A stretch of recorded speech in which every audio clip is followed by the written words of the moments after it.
he dividido la intervención en un poco explicar cómo y por qué surge la cuota de género, diferenciar lo que son las cuotas de género en el trabajo de las que son en la política, hablar del tema de la transformación social y el conocimiento, y cerrar con el tema de la discriminación, el privilegio y el mérito. Y bueno, ¿cuándo y cómo surge la cuota de género? Surge después de que se realiza la segunda conferencia de Naciones Unidas sobre la mujer. La primera fue aquí en México en 1975. Y aquí los países se comprometieron a modificar sus legislaciones para dar un trato igual a hombres y a mujeres. 5 años después, en 1980, se llevó a cabo la segunda conferencia en Copenhague. Los países revisaron sus legislaciones y revisaron sus leyes de igualdad y se dieron cuenta que no basta consagrar la igualdad jurídicamente si la realidad ya trae una desigualdad tan fuerte que lo único que se hace es, si tú tratas a dos personas desiguales con igualdad, pues sigues de alguna manera reproduciendo la igualdad. Los países europeos fueron los que en 1980 decidieron retomar lo que se llamó acción afirmativa. La acción afirmativa surge en 1961 con el presidente Kennedy en Estados Unidos, cuando para subsanar la discriminación hacia la población afroamericana, decide Kennedy hacer una orden para que todos los contratistas que trabajaban con el gobierno federal en Estados Unidos hicieran una acción afirmativa para contratar a personas negras afroamericanas, ¿no? Resulta que había un porcentaje de médicos, de contadores, de arquitectos, de ingenieros que ya se recibían de las universidades y a la hora que tú llegabas a los hospitales públicos no había un solo médico contratado, no había un solo arquitecto contratado. Entonces fue ese nivel de discriminación el que llevó a que se hablara de una acción afirmativa diciendo hay que hacer medidas proactivas, algo especialmente. Y en ese sentido surge en el campo del trabajo y surge de una manera que es muy fácil, digamos, medir, porque si tú tenías que el 10% de los médicos en la Universidad de California que se habían recibido eran negros, pues tú ya sabías que en los hospitales públicos se debería de contratar por lo menos a un 10% de médicos.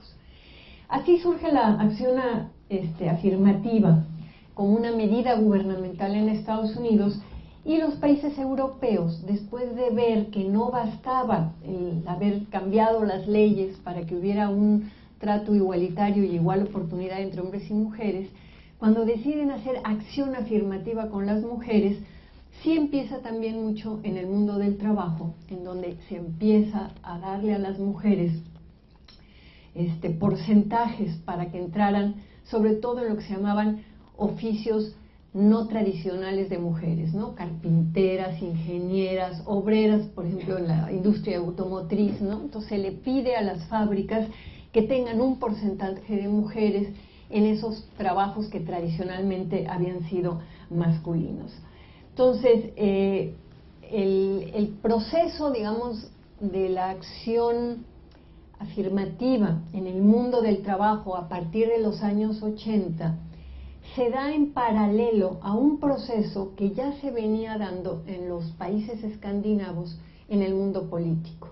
A partir de los años 70, las mujeres de los partidos en los países escandinavos empezaron a presionar por que la representación política de ellas era muy baja, tenían el 8, el 10% y tal, y entonces hicieron todo un movimiento en paralelo para lograr que los partidos instalaran una cuota que también se vio con esta lógica de la acción afirmativa.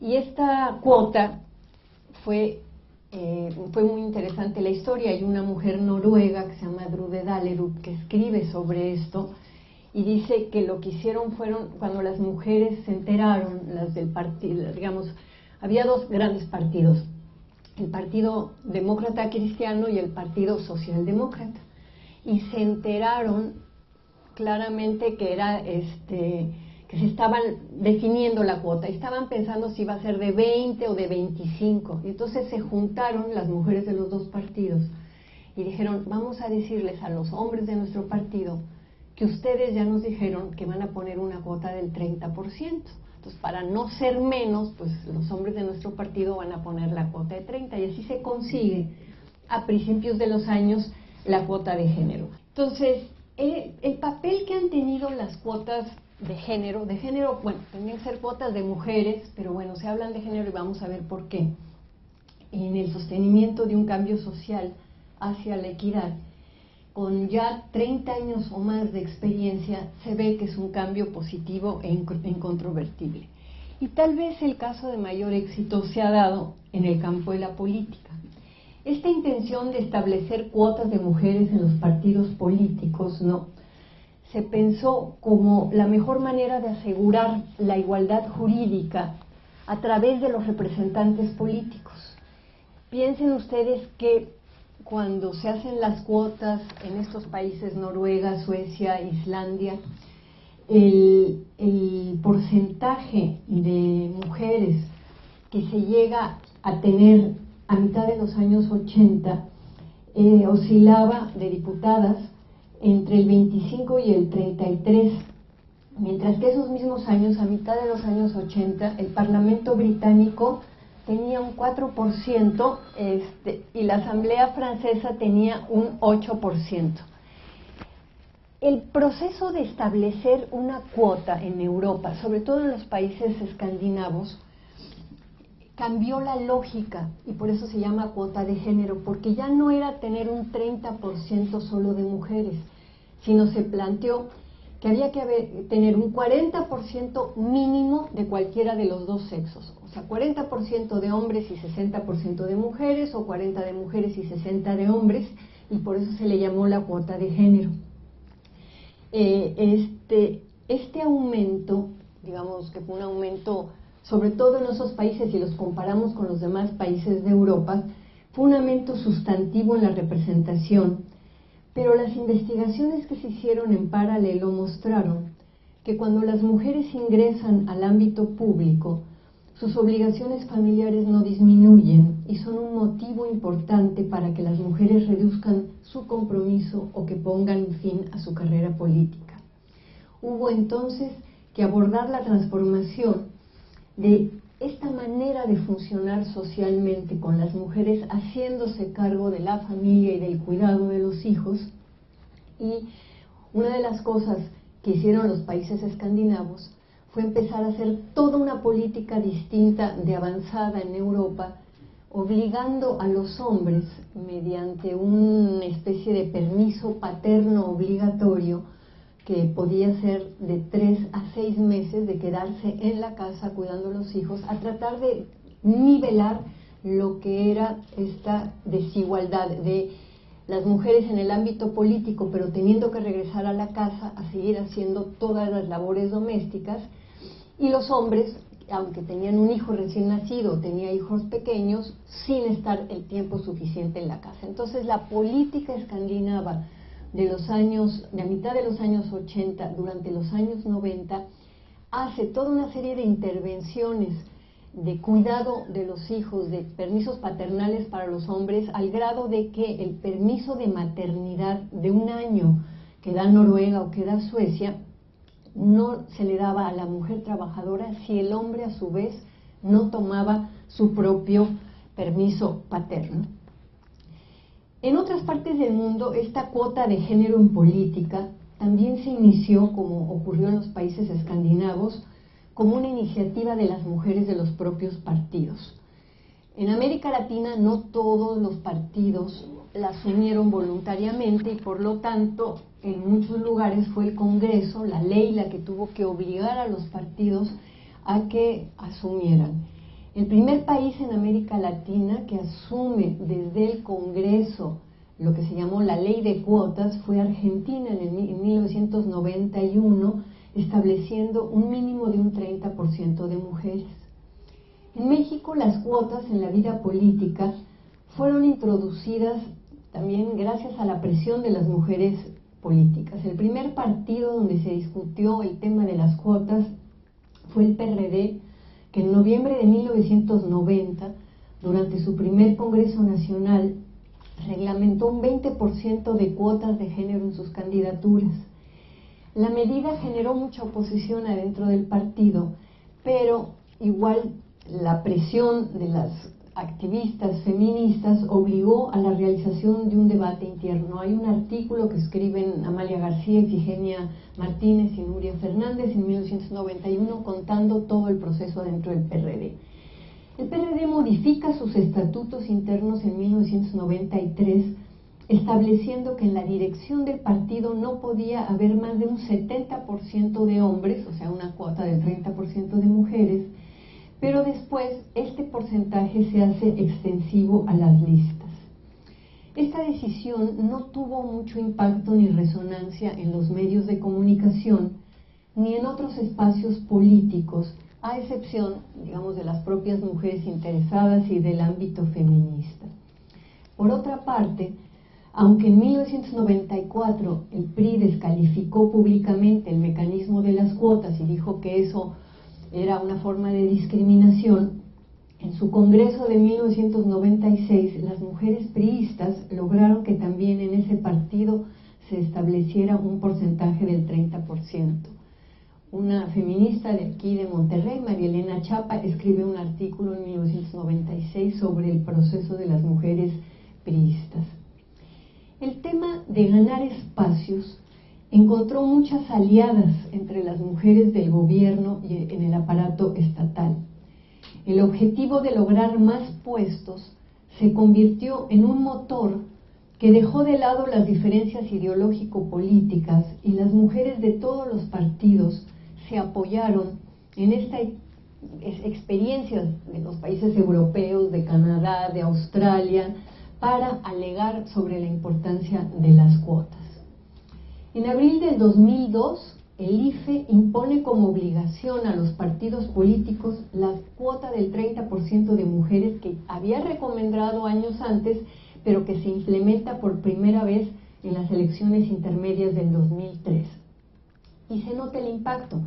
En el 2002 había solamente un 16% de mujeres diputadas en el Congreso, mientras que en el 2003 ya con esta ley se subió un 5% y pasamos al 21%. Sin embargo, en esta etapa fue en donde lo único que se trataba es que las mujeres ocuparan la titularidad de los cargos y, digamos, no como ya había venido ocurriendo, las suplencias.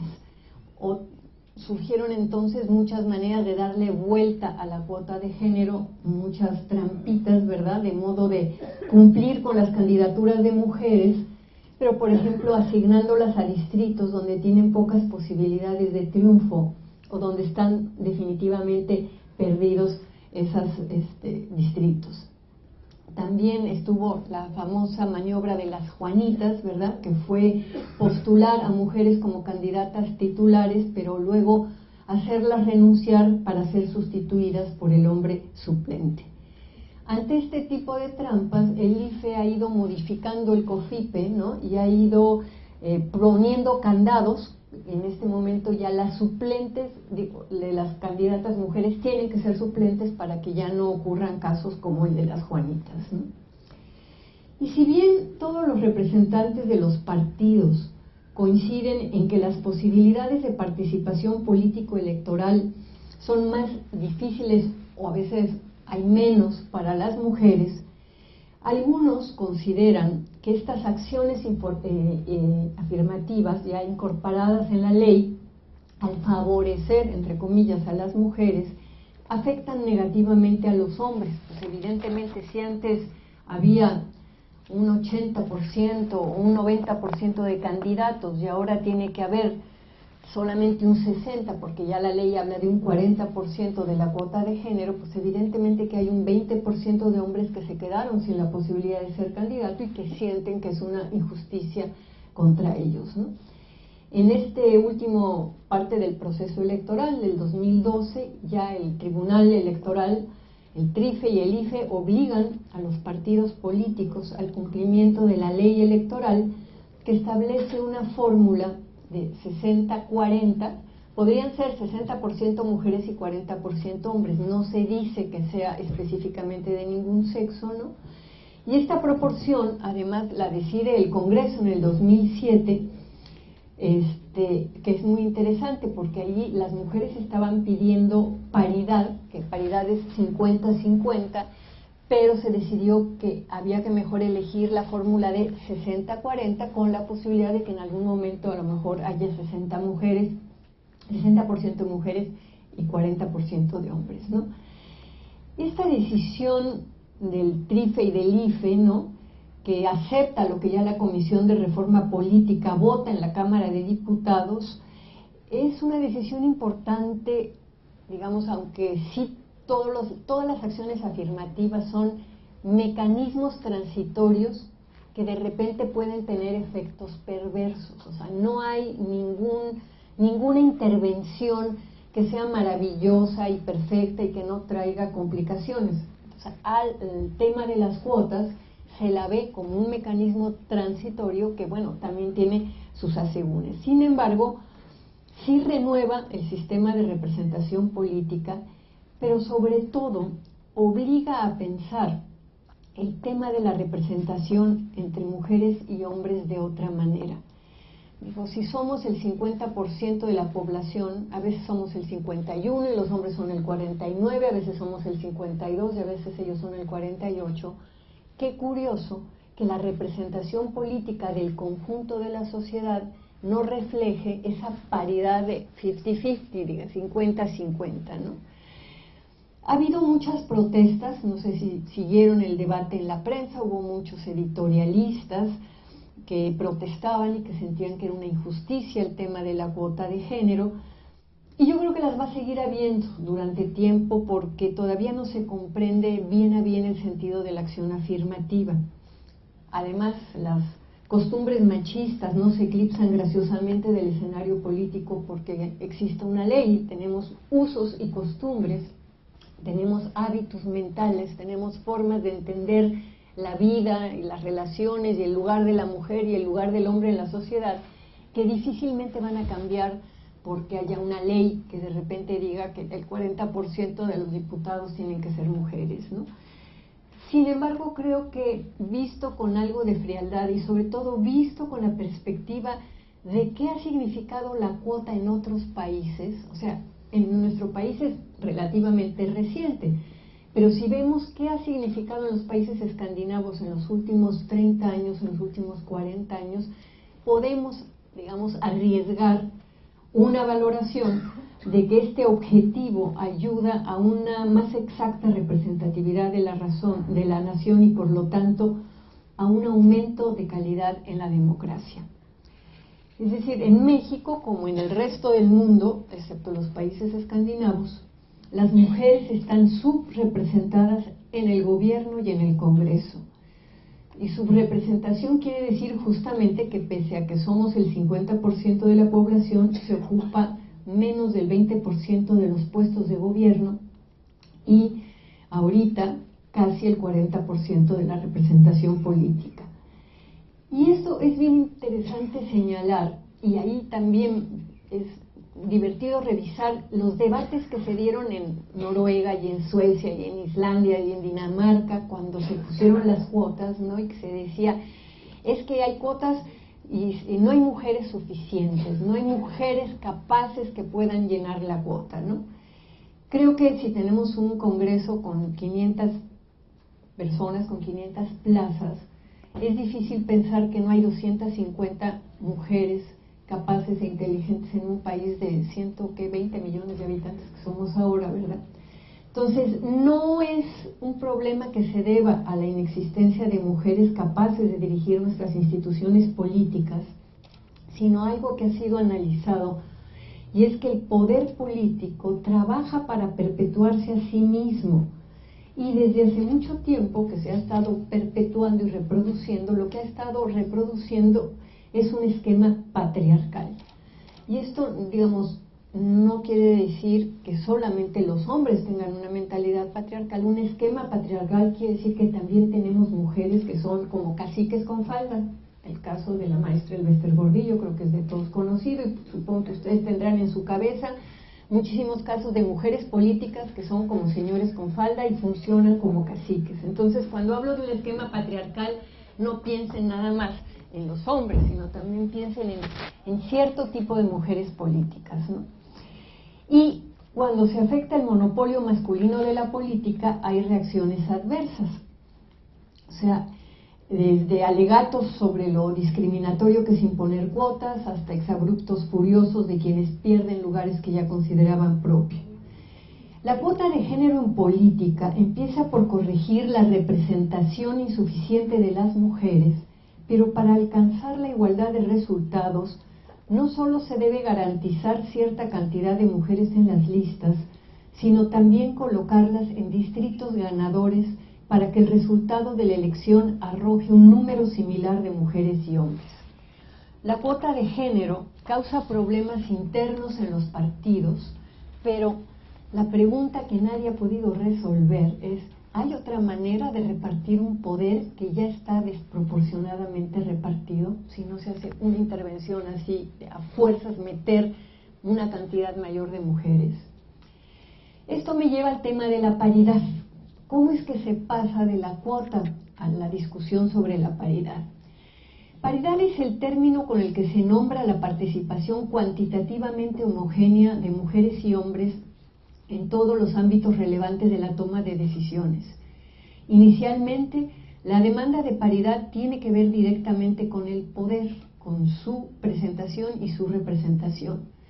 Aparece por primera vez la reivindicación de paridad en Europa con el movimiento arcoíris integrado por los verdes, no como el verde aquí en México, por favor, digo, no, nada que ver, los verdaderos ecologistas, la izquierda y las feministas, que entre 1986 y 1988 este movimiento arcoíris exigió listas paritarias alternando mujeres y hombres, cosa que consiguió en 1989. En 1989, cuando la caída del muro de Berlín, en varios países europeos era escandalosa la ausencia de mujeres en puestos de elección política.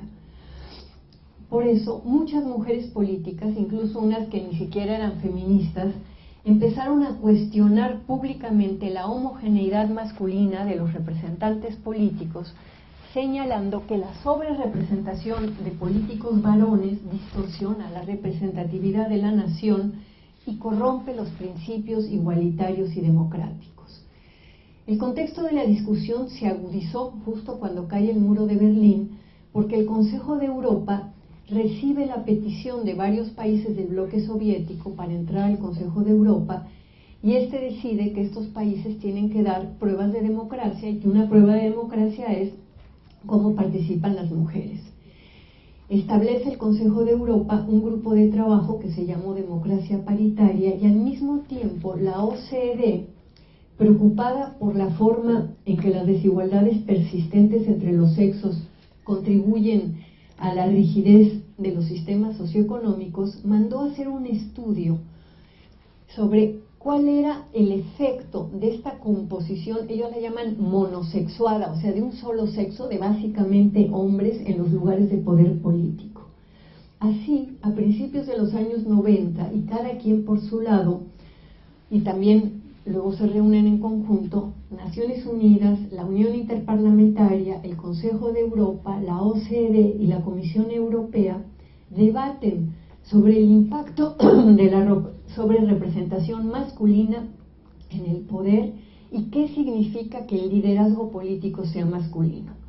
La OCDE saca su informe en 1991, se puede leer en internet, si lo buscan se llama Las mujeres y el cambio estructural, y en la página 45 de ese informe aparece un párrafo que lo traigo aquí textual porque está escrito con ese lenguaje que le cuesta trabajo decir las cosas y sin embargo trasluce muy bien, y dice: las decisiones que determinan los grandes ejes de las políticas sufren las consecuencias de la no contribución de las mujeres. Estas decisiones se toman en instancias y grupos de predominio masculino y tienden a reflejar los valores, los puntos de vista y la experiencia personal de los autores. Si las mujeres participaran más en la toma de decisiones colectivas, probablemente las políticas de ajuste estructural responderían mejor a su situación y a la diversidad creciente de modos de vida y modalidades de empleo. Para crear un ambiente más propicio a la participación y a las iniciativas de las mujeres, hay que combatir los obstáculos estructurales que actualmente se le oponen. Esto implica medidas de acción positiva para dar a las mujeres cuotas de género, un poder de decisión y mejorar su eficacia política, y también hay que tornar más transparente y más accesible el proceso de decisión. Este documento fue una bomba, estalló porque además nadie se esperaba que la OCDE, que se preocupa más de cuestiones económicas, sacara un documento hablando de acciones positivas, además en los puestos de decisión política. Y así, digamos, en un análisis de corte económico, la paridad empieza a convertirse en un argumento de peso para la clase política del Consejo de Europa. En 1992, la Comunidad Europea financia una cumbre a donde asisten ministras y exministras europeas para hablar de este tema. Ahí de nuevo vuelve a circular el término democracia paritaria y hacen una declaración que se llamó la Declaración de Atenas, porque la reunión fue en Atenas, donde afirman que como las mujeres representan más de la mitad de la población, por lo tanto, la igualdad, la aspiración de igualdad, impone la paridad en la representación y en la administración de las naciones.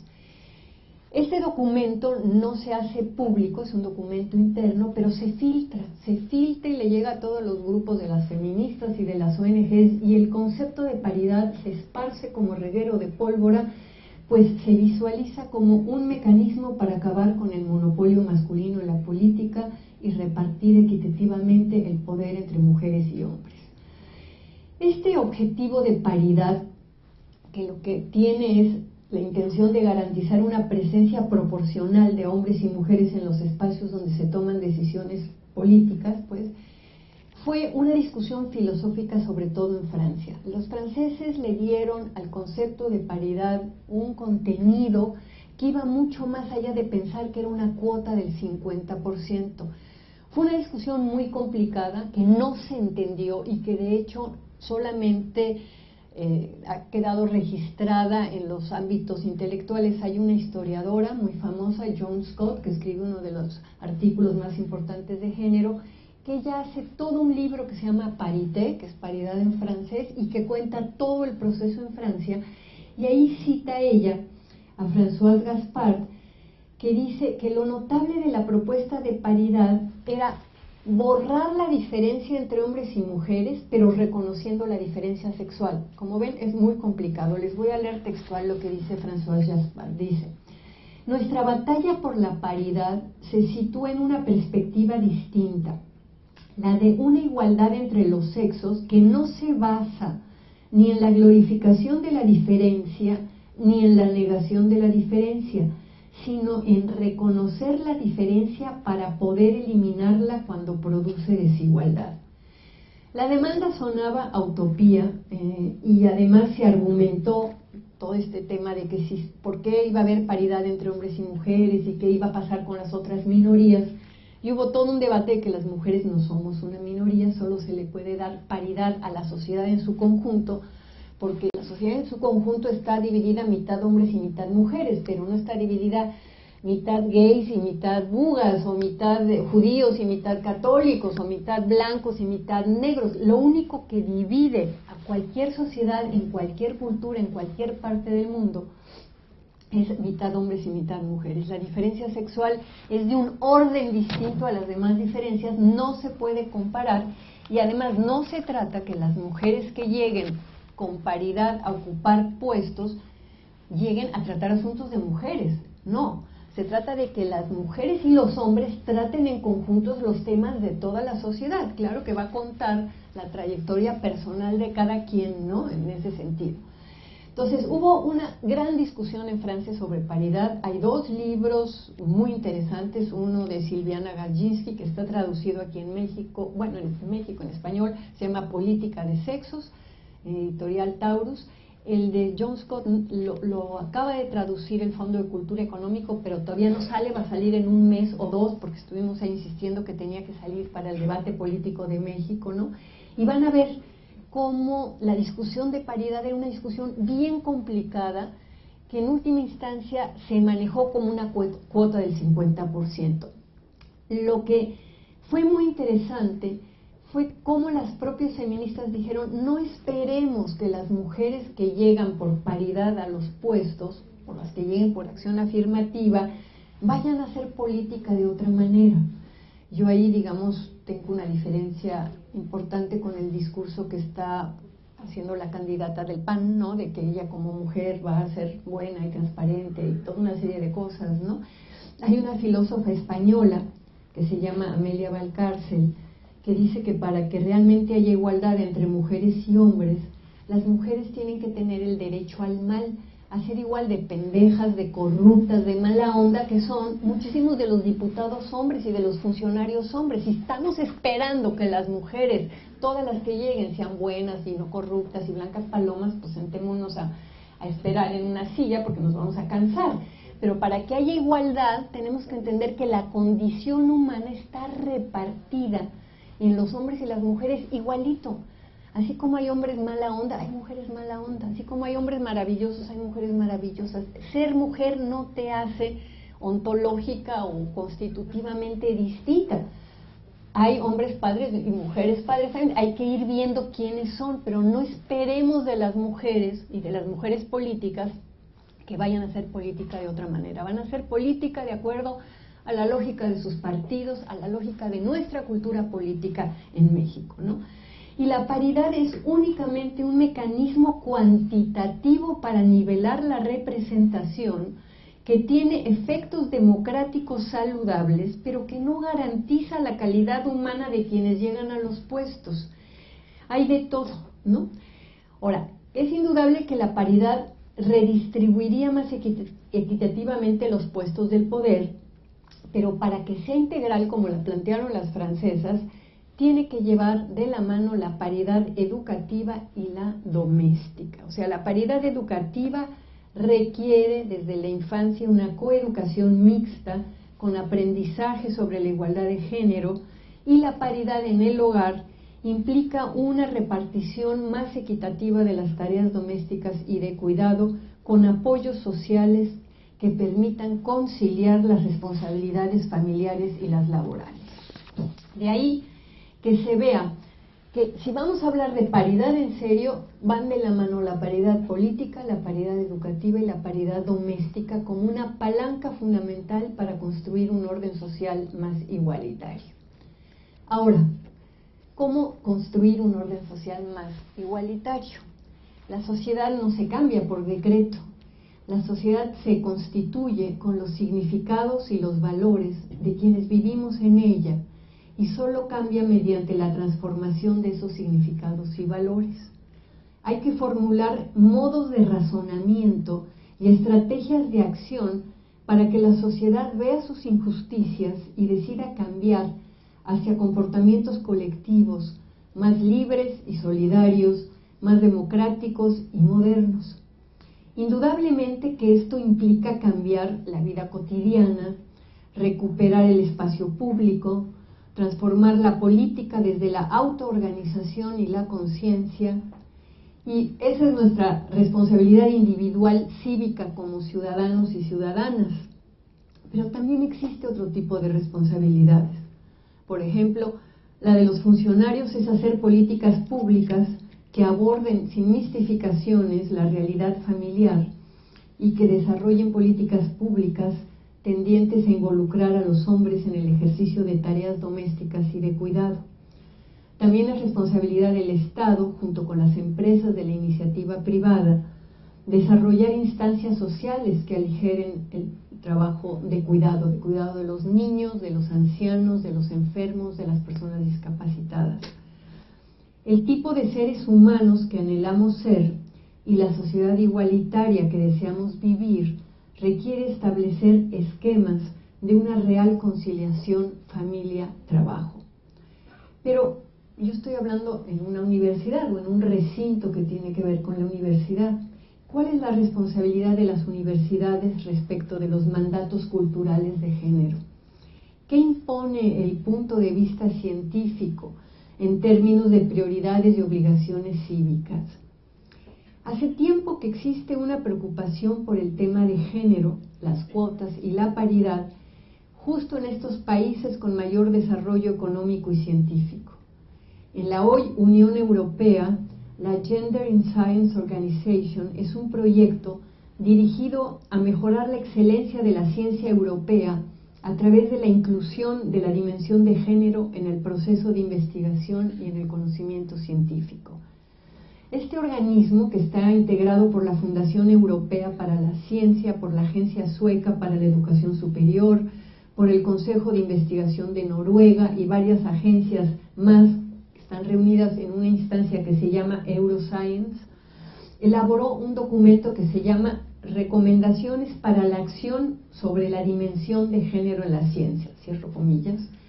En este documento, la igualdad de género se convierte en una ventaja competitiva. Ya hablar de género no es un rollito nomás de las locas feministas que están ahí con su rollo de género, sino que ya las instancias científicas más importantes de Europa plantean que el tema de género es un tema importante porque resulta una ventaja competitiva. Para este grupo, un desafío clave es contar con recursos humanos adecuados para la investigación y el desarrollo científico.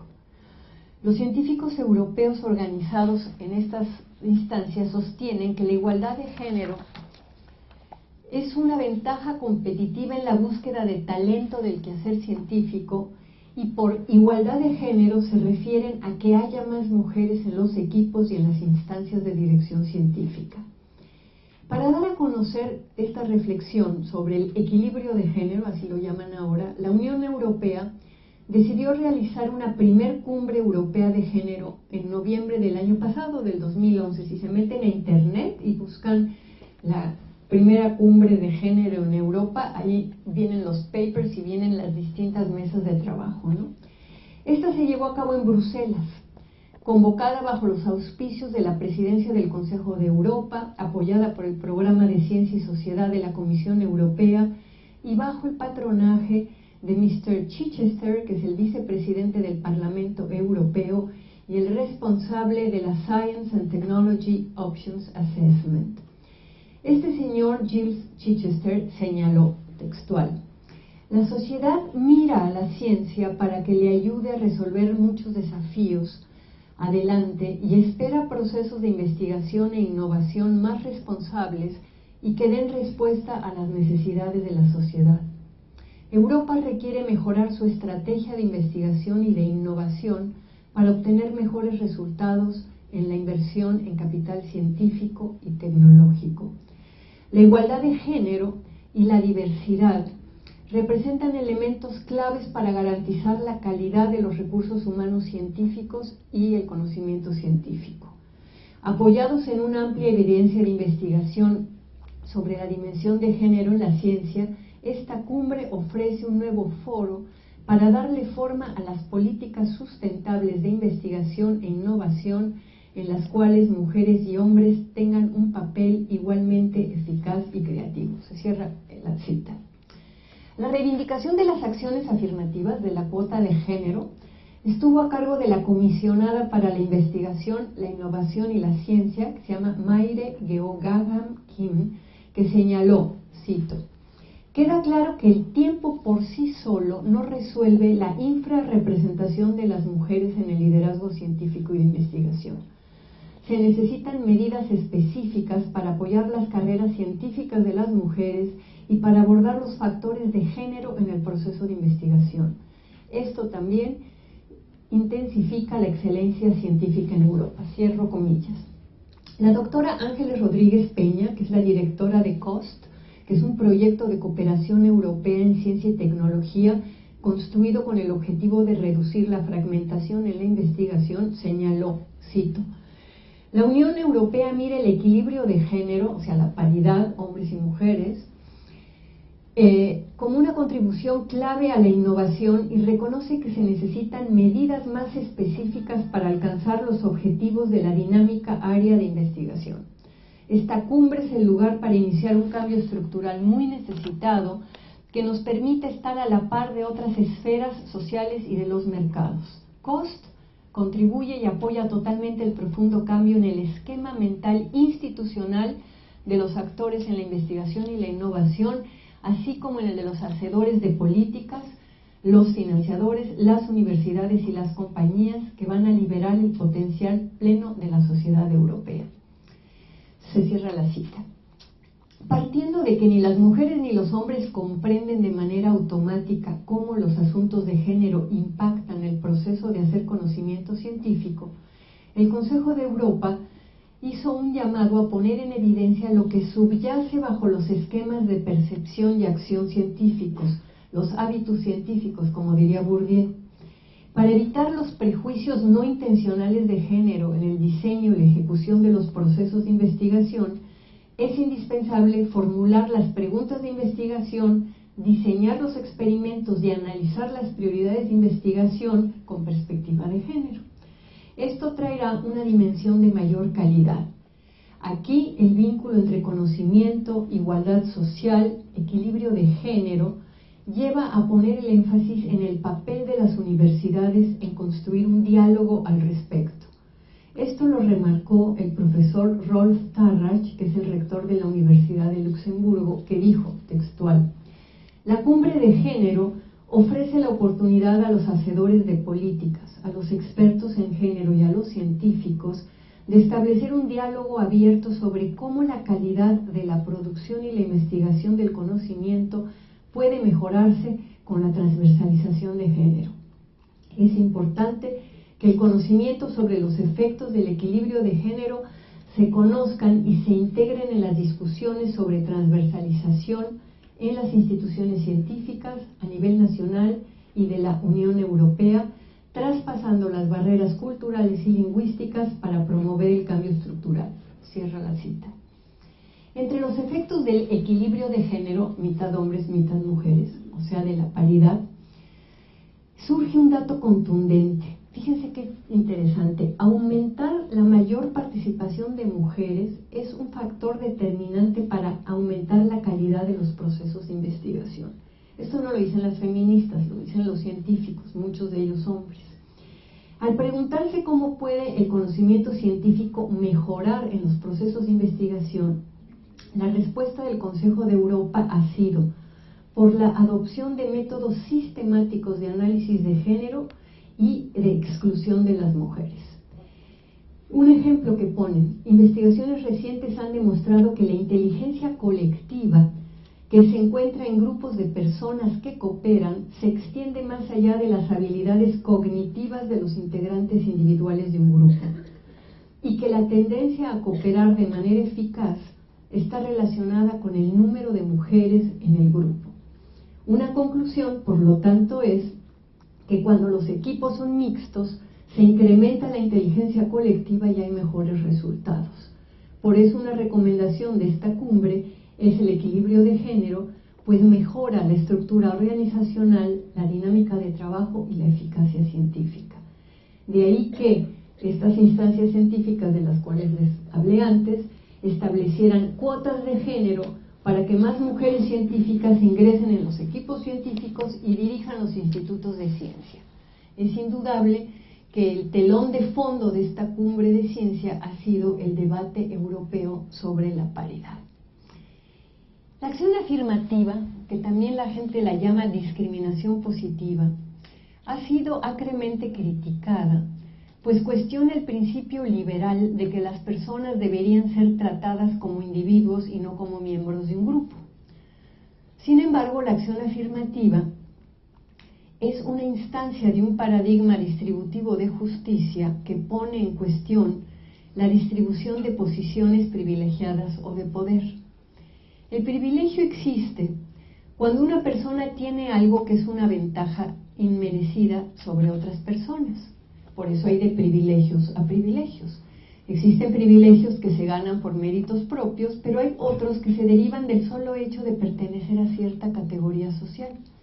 En este caso, aunque las personas experimenten individualmente el privilegio, lo que se está privilegiando es su pertenencia a un determinado grupo o la posesión de una cierta característica. Hace años, Peggy McIntosh, una académica feminista, reflexionó sobre las dificultades que tienen los varones para reconocer que tienen privilegios. Algunos hombres llegan a aceptar que las mujeres tienen ciertas desventajas, incluso son buena onda y pueden llegar a decir que ellos se comprometen a mejorar la situación de las mujeres en la sociedad. Sin embargo, ninguno propone eliminar sus ventajas masculinas. Cuando McIntosh analizó por qué les costaba tanto trabajo a los hombres darse cuenta de la existencia de múltiples ventajas debidas al solo hecho de ser hombres, se dio cuenta que algo similar le ocurría a ella con las ventajas racistas de su condición de mujer blanca. Ella había aprendido que el racismo era algo que ponía obstáculos o desventajas a ciertas personas, pero nunca le habían enseñado que simplemente su sola condición de persona blanca le daba privilegios racistas. McIntosh entonces aplicó a su persona un escrutinio sobre los muchos privilegios que ella tenía cotidianamente como blanca y que no se había dado cuenta que existían.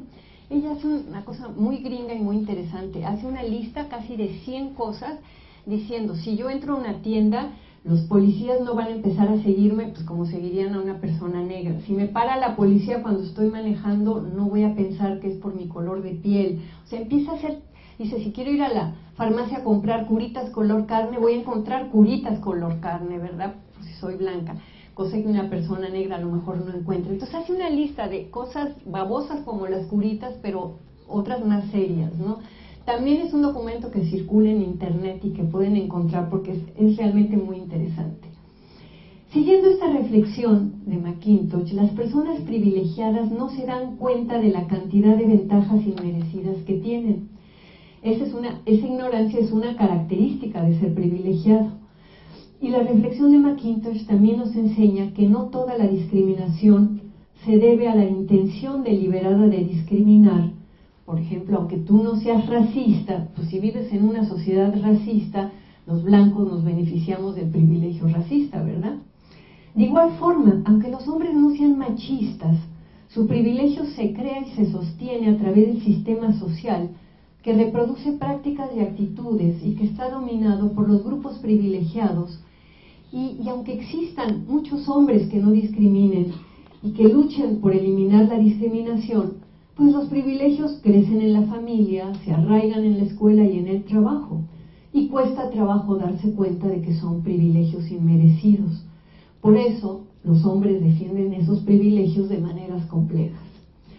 Tal vez un ejemplo elocuente de esta defensa de los privilegios también está ocurriendo en Europa. Perdón que siempre uso Europa como mi horizonte de aspiración democrática, pero bueno, con el debate de las cuotas de género en los consejos de administración de las empresas. O sea, aparte del avance de la paridad en el campo de la política y en el campo de la ciencia, las empresas todavía van a la saga.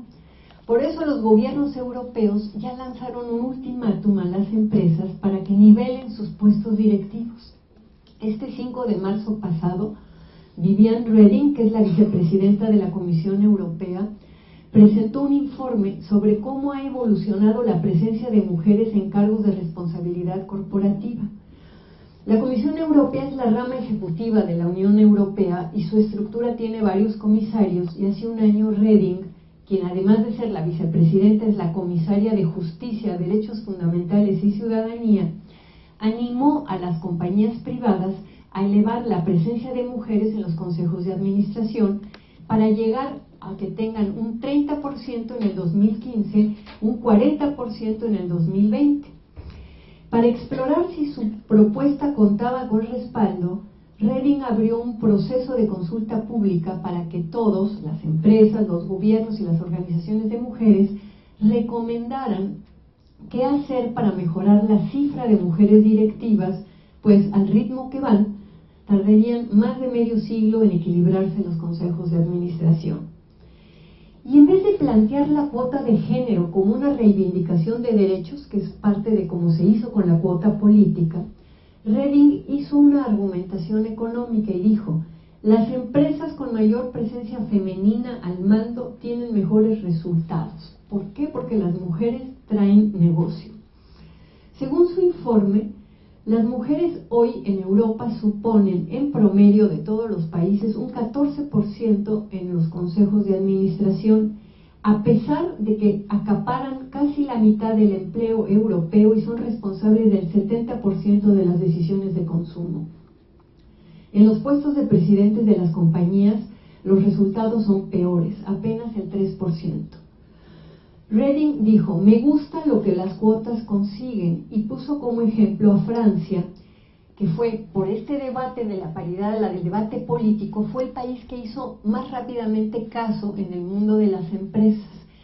Allí, Francia reglamentó que las empresas con más de 500 personas empleadas o que facturen más de 50 millones de euros deben de tener, de aquí al 2014, un 20% de mujeres en los consejos para alcanzar el 40% en el 2017. Pero lo interesante fue que las empresas francesas, las más importantes, que integran una cosa que se llama el CAC 40, que es un índice bursátil que registra los 40 valores más significativos entre las 100 mayores empresas de la Bolsa de París, hizo un esfuerzo de que ellos aumentaron, y entonces pasó en un año de tener el 12% de mujeres en los consejos de administración a tener el 22%. La existencia de un marco común europeo sobre la presencia de mujeres al mando disminuye muchas de las discusiones, las trabas y los obstáculos, porque por ley casi todos los países europeos ya han establecido que en los consejos de administración debe de haber un número de mujeres, aunque según el país la normativa cambia. Por ejemplo, en Italia y en Bélgica, las empresas que cotizan en la bolsa deben modificar sus consejos de administración para tener un 30% de mujeres, pero Italia se ha dado un plazo de 3 años, al 2015, mientras que en Bélgica es de 5 años, aunque para las compañías públicas se les acorta a 1 año y el plazo es que lo tienen que cumplir este año. En Holanda, todos los órganos de dirección de las grandes compañías, más de 250 personas empleadas, deben tener un 30% de cada sexo. Cada país ha establecido sus tiempos, pero la proporcionalidad varía entre un 30 y un 40%. Fíjense, con datos del año pasado, del 2011, Noruega era el país que tenía la más alta proporción de mujeres en puestos de alta dirección, tenía el 44%. Le seguía, yo pensé que Suecia o Dinamarca, no, Macedonia, con un 30%, arriba de Suecia y de Finlandia, que tienen un 26% respectivamente. Y luego me encontré otras sorpresas. Letonia tiene el 23% y Eslovaquia un 22%. Rumanía y Croacia 21% y Turquía 20%. Mientras que los países con el porcentaje más bajo son Luxemburgo con un 4%, Italia y Portugal con un 5%, Grecia con un 6%, Austria con un 9%, y luego ya van Bélgica y Eslovenia con 10%, Bulgaria 11%, Francia, Polonia y la República Checa con 12%, el Reino Unido y Alemania con 13%, Hungría el 14%. Pero ahora el Parlamento Europeo se dispone a endurecer las sanciones, y el incumplimiento de la cuota de mujeres va a afectar a las cúpulas empresariales. La encargada de este tema, que es la diputada holandesa que se llama Sofía in 't Veld, no ha concretado todavía su plan, pero ha señalado que las medidas legislativas surten efecto cuando van acompañadas de sanciones. Y ella ha mencionado distintas alternativas: multar a las compañías que no cumplan con el porcentaje, anular los acuerdos de composición de los consejos o premiar a las compañías que logren una equiparación en sus cúpulas y que puedan equipararse a las empresas públicas. La situación, el debate en Europa está candente, pero la pregunta sigue siendo: ¿qué otra forma de equilibrar los espacios de toma de decisiones si no es con acciones afirmativas? Hace años, la argumentación para las cuotas de género en política se podía resumir en una frase. La frase era: el mundo debe ser gobernado por mujeres y hombres juntos si queremos gobernarlo mejor. Hoy esta frase se aplica al mundo de la iniciativa privada. Por eso valdría la pena investigar cómo está la situación en México. ¿Cuál es el porcentaje de mujeres en los consejos de administración de Televisa, de Telmex, de Cemex, de Modelo, de Bimbo? Eso se los dejo a los estudiantes universitarios como una chamba interesante. En nuestro país llevamos un retraso sustantivo respecto de las políticas de igualdad y esto es bien importante para un debate público. Ya me faltan 2 hojitas y termino, porque quiero entrar al tema del conocimiento. Las acciones afirmativas, en especial la cuota de género, irrita, incomoda y causa problemas. ¿Pero acaso hay otra manera de repartir un poder que está desproporcionadamente repartido? Un dilema que se plantea cuando queremos eliminar la discriminación y promover la equidad es el de cómo hacerlo apoyándonos en el conocimiento. Daniel Innerarity, que Innerarity es el presidente del Instituto de Gobernanza del País Vasco, es un filósofo, y dice que la función más importante del conocimiento consiste en convertirse en el dispositivo más poderoso a la hora de configurar un espacio democrático de vida común entre los seres humanos. De ahí que concluya que los principales problemas en una democracia no son los problemas de voluntad política, sino las fallas en el conocimiento.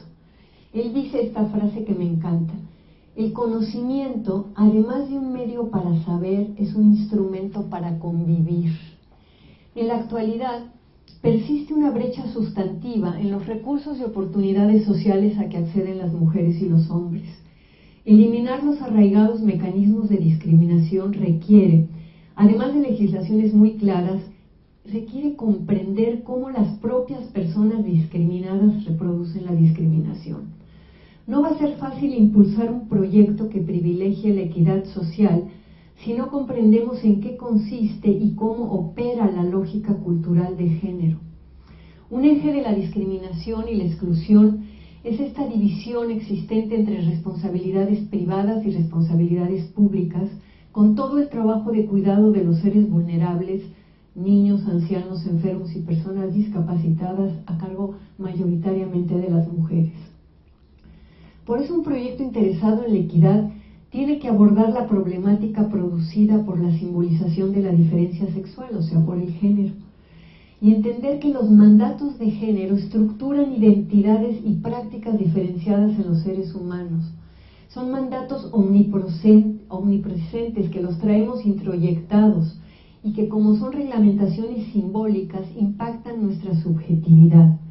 Las prohibiciones simbólicas, que tienen consecuencias en la vida material, también están inscritas en el sistema jurídico. Las preguntas: ¿qué tipo de vida queremos? ¿Cómo queremos usar nuestro escaso tiempo sobre la tierra? ¿Qué lugar le queremos dar a las relaciones humanas? ¿Cómo imaginamos las formas de cuidado de niños, ancianos, enfermos y discapacitados? Los conflictos que hoy viven mujeres y hombres con las dificultades para conciliar trabajo y familia están empujando a los hombres a pensar en esta cuestión. Hay que reflexionar junto con los hombres cómo deseamos tener y crear hijos, cómo vamos a ocuparnos de nuestros padres y madres ancianos, qué vamos a hacer con las personas con graves discapacidades o con enfermedades crónicas. Tenemos que abrir el horizonte de la corresponsabilidad e imaginar otro tipo de vida para todas las personas. Y pensar en el cuidado de los seres humanos es pensar en el futuro de la sociedad. La calidad de vida evidentemente no es un asunto de consumo, eso todo el mundo lo sabe, sino de valores éticos, pero también es un asunto de uso del tiempo y de toma de decisiones de una manera más igualitaria. Yo insisto en la paridad. Si la especie humana está compuesta de un 50% de mujeres y un 50% de hombres, tenemos que hacer que las responsabilidades y la toma de decisiones también esté repartida de la misma manera. Por eso creo que es tan importante el tema del conocimiento. Y cuando Innerarity dice que el conocimiento, más que un medio para saber, es un instrumento para convivir, lo que alude es a que el conocimiento es lo que decide, desde la comprensión de las actuales transformaciones sociales hasta las políticas, pasando ahí por el asesoramiento político a los gobiernos, la evaluación de las políticas públicas y la competencia cognitiva. Y el conocimiento es fundamental no solo para la prosperidad económica, sino para la calidad democrática de una sociedad.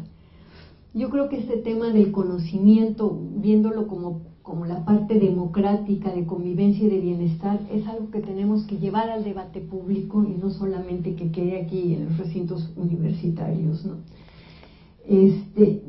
Yo con esto quisiera terminar, llegué a la hora y me interesa también escuchar sus preguntas, ¿no?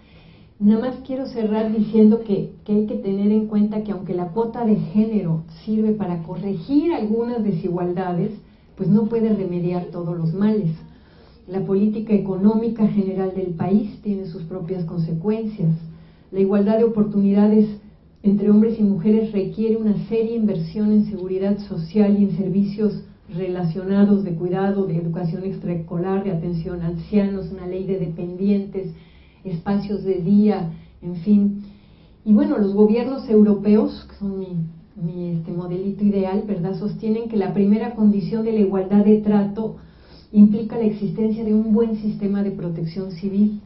Y en México, nivelar la situación de las mujeres en el mundo público, laboral y político requiere abordar no solo los esquemas de género, sino también asumir el desafío de construir una nueva cultura del trabajo y de la seguridad social. Y el reto de la modernización productiva de México requiere también una modernización reproductiva.